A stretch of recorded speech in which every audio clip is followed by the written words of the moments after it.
السلام علیکم ورحمۃ اللہ تعالیٰ وبرکاتہ۔ نحمده ونصلي ونسلم على رسوله الكريم، اما بعد فاعوذ بالله من الشیطان الرجیم، بسم اللہ الرحمن الرحیم۔ درود شریف پڑھ لیجیے، اللہم صل علی سیدنا و مولانا محمد وعلی آل محمد۔ حاضرین محترم، روزہ میں نیت کا بیان یہ چل رہا تھا اور چند مسائل اور رہ گئے ہیں۔ فرماتے ہیں کہ یوم الشک یعنی شعبان کی 30ویں تاریخ کو نفل خالص کی نیت سے روزہ رکھ سکتے ہیں، اور نفل کے سوا کوئی اور روزہ رکھا تو مکروہ ہے۔ کہ کوئی صاحب شک کر لیں کہ شعبان کی آج 30 تاریخ ہے یا 29 کا چاند ہو گیا تھا، رمضان شروع ہو گیا، شک ہے، تو اگر اس دن نفلی روزہ رکھنا ہے، نفلی روزے کی نیت سے تب تو صاحب رکھ سکتے ہیں، ورنہ شک کر کے کہ ہو سکتا ہے کہ 29 کا چاند ہو گیا ہو، آج پہلی رمضان ہو اور رمضان کا فرض روزہ رکھنے، تو فرماتے ہیں کہ نہیں، خواہ مطلق روزہ کی نیت ہو یا فرض کی یا کسی واجب کی، خواہ نیت معین کی ہو یا تردد کے ساتھ، یہ سب صورتیں مکروہ ہیں۔ پھر اگر رمضان کی نیت ہے تو مکروہ تحریمی ہے۔ مکروہ تحریمی بتایا تھا کہ یہ بڑا جرم ہوتا ہے، مکروہ تنزیہی یہ چھوٹا جرم ہوتا ہے ہلکا، اور مکروہ تحریمی یہ بڑا جرم ہو جاتا ہے۔ وہاں مقیم کے لیے تنزیہی اور مسافر نے اگر کسی واجب کی نیت کی تو کراہت نہیں۔ پھر اگر اس دن رمضان ہونا ثابت ہو جائے تو مقیم کے لیے بہرحال رمضان کا روزہ ہے، اور اگر یہ ظاہر ہو کہ وہ شعبان کا دن تھا اور نیت کسی واجب کی تھی تو جس واجب کی نیت کی تھی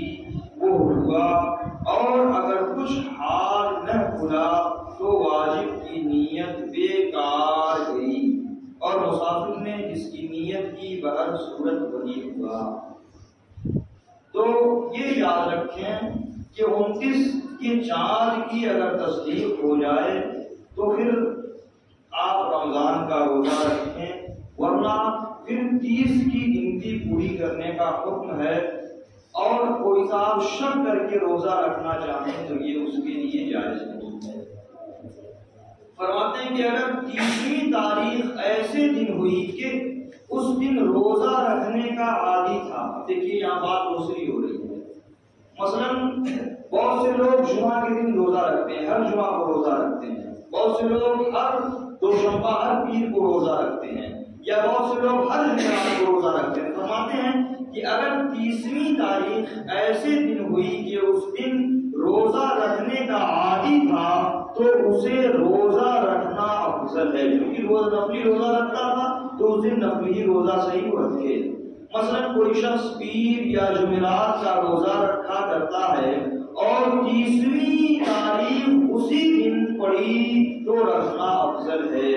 یوں ہی اگر چند روز پہلے سے رکھ رہا تھا تو اب یوم الشک میں کراہت نہیں۔ کراہت اسی صورت میں ہے کہ رمضان سے 1 یا 2 دن پہلے روزہ رکھا جائے، یعنی صرف 30 شعبان کو یا 29 اور 30 کو رکھا جائے، شک میں کہ ہو سکتا ہے کہ رمضان کا چاند ہو گیا ہو، ایسا کرنا درست نہیں ہے۔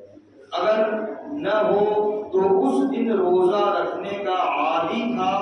نہ کئی روز پہلے سے روزے رکھے، تو اب خاص لوگ روزہ رکھیں اور عوام نہ رکھیں۔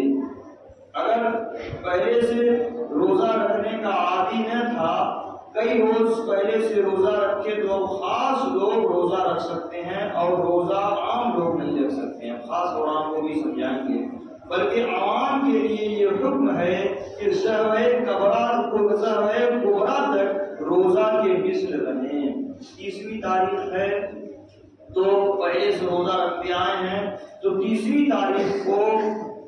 زوال کے وقت یعنی جو دوپہر کا زوال کا وقت ہوتا ہے اس وقت تک عوام کے لیے حکم یہ ہے کہ روزے کے مثل رہیں، یعنی کچھ کھائے پیے نہ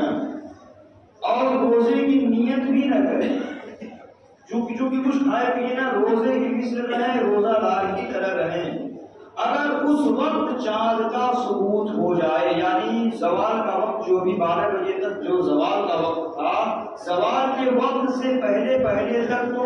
روزے کے مثل رہ سکتے ہیں، کچھ کھائے پیے نہ،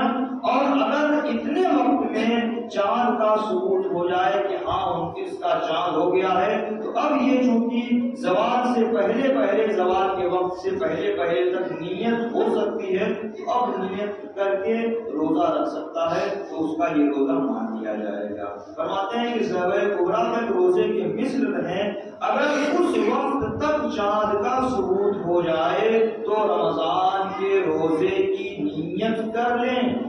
ورنہ کھا پی لیں۔ یعنی کہ شہوے کبریٰ یعنی زوال سے پہلے اگر چاند کا ثبوت ہو جاتا ہے اور یہ روزے کی طرح روزے دار کی طرح رہے ہیں، روزے کے مثل رہے ہیں، تو اب نیت کر کے وہ پورے دن کا روزہ پا جائیں گے۔ ورنہ اگر چاند کا ثبوت نہ ہو، یہ ہو جائے کہ نہیں 29 کا چاند ہوا نہیں، آج 30 تاریخ ہے، تو اب کھانا پینا شروع کر دیں۔ خواص سے مراد یہاں علماء ہی نہیں بلکہ جو شخص یہ جانتا ہو کہ یوم الشک میں اس طرح روزہ رکھا جاتا ہے وہ خواص میں ہے، ورنہ عوام میں، یعنی یوم الشک وہی 30ویں شعبان کے دن کو یوم الشک شمار کیا جاتا ہے، شک والا دن۔ تو شک والے دن اگر آپ اتنی جانکاری رکھتے ہیں تو آپ بھی خاص ہیں، عام لوگوں میں نہیں ہے، کہ 30ویں شعبان کو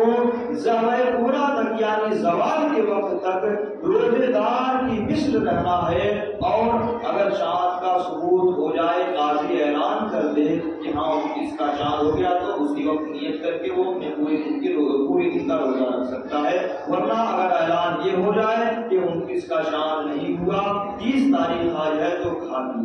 پی کر کے۔ تو فرماتے ہیں کہ خواص اس طرح روزہ رکھا جاتا ہے وہ خواص میں ہے، ورنہ عوام میں، یعنی جن کو جانکاری ہے وہ خاص لوگ ہیں، اس مسئلے کی جن کو جانکاری ہے وہ اس مسئلے میں خاص ہیں۔ صرف ایسا نہیں ہے کہ مولانا صاحب علماء ہی اس معاملے میں خاص ہوں گے۔ فرماتے ہیں یوم الشک کے روزے میں یہ پکا ارادہ کر لے کہ یہ روزے نفل ہے، تردد نہ رہے، یوں نہ ہو کہ اگر رمضان ہے تو یہ روزہ رمضان کا ہے ورنہ نفل کا، یا یوں کہ اگر آج رمضان کا دن ہے تو یہ روزہ رمضان کا ہے ورنہ کسی اور واجب کا، کہ یہ دونوں صورتیں مطلوب ہیں۔ یعنی کہ 30ویں تاریخ کو اگر جمعرات پڑ گیا، یا جمعرات کا دن ہے، یا پیر کا دن ہے، یا جمعہ کا دن ہے، اور وہ پہلے سے ہی اس دن میں روزہ رکھنے کا عادی ہے، تو نفلی روزہ اس دن بھی رکھے گا اور رمضان کی نیت نہیں کرے گا، تردد بھی نہیں کرے گا، شک بھی نہیں، بالکل تردد بھی اس کے اندر نہیں ہونا چاہیے، بلکہ اس کا پختہ ارادہ یہ ہونا چاہیے کہ میں نفلی روزہ رکھتا ہوں تو آج نفلی روزہ ہی ہے میرا۔ پھر اگر اس دن رمضان کا ہونا ثابت ہو جائے تو فرض رمضان ادا ہوگا، ورنہ دونوں صورتوں میں نفل ہے اور گنہگار بہرحال ہوگا۔ یعنی کہ اگر رمضان کی نیت کرے گا تو گنہگار ہوگا، اور جو بھی نیت نہ کرے کہ یہ دن رمضان کا ہے تو روزہ ہے ورنہ روزہ نہیں، کہ اس صورت میں تو نہ نیت ہی ہوئی نہ روزہ ہوا۔ اور اگر نفل کا پورا ارادہ ہے مگر کبھی کبھی دل میں یہ خیال گزر جاتا ہے کہ شاید آج رمضان کا دن ہو تو اس میں حرج نہیں، کبھی کبھی اگر شک گزر جائے تو ایسا جو ہے درست ہے، وہ رمضان کا روزہ مان لیا جائے گا۔ عوام کو جو یہ حکم دیا گیا ہے کہ شہوے کبریٰ تک انتظار کریں، جس نے اس پر عمل کیا مگر بھول کر کھا لیا پھر اس دن کا رمضان ہونا ظاہر ہوا تو روزہ کی نیت کر لے، ہو جائے گا۔ بھول کر چونکہ کھانا پینا یہ جرم نہیں ہے، اور 30 تاریخ کو وہی زوال کے پہلے تک جو ہے بھوکا پیاسا رہا، روزے کے مثل رہا، اور اگر بھول کر بھی کھا لیا اور اگر چاند کی تصدیق ہو گئی تو فرماتے ہیں کہ نیت کر لے، تب بھی اس کا روزہ ہو جائے گا۔ کہ انتظار کرنے والا روزہ دار کے حکم میں ہے، اور بھول کر کھانے سے روزہ نہیں ہوگا۔ یہ تو چونکہ روزہ کا بیان تھا، اور اس میں پورے یہ روزے کی نیت کے مسائل ہیں جو ہم نے بیان کیے، اور بھی بہت سے رمضان کے روزے کے مسائل ہیں جو آئندہ انشاءاللہ آتے رہیں گے۔ حیات باقی رہی تو انشاءاللہ مولا تعالیٰ آئندہ بھی اور سارے مسائل بیان کرنے کی کوشش کروں گا۔ استغفر اللہ ربی من کل ذنب واتوب الیہ۔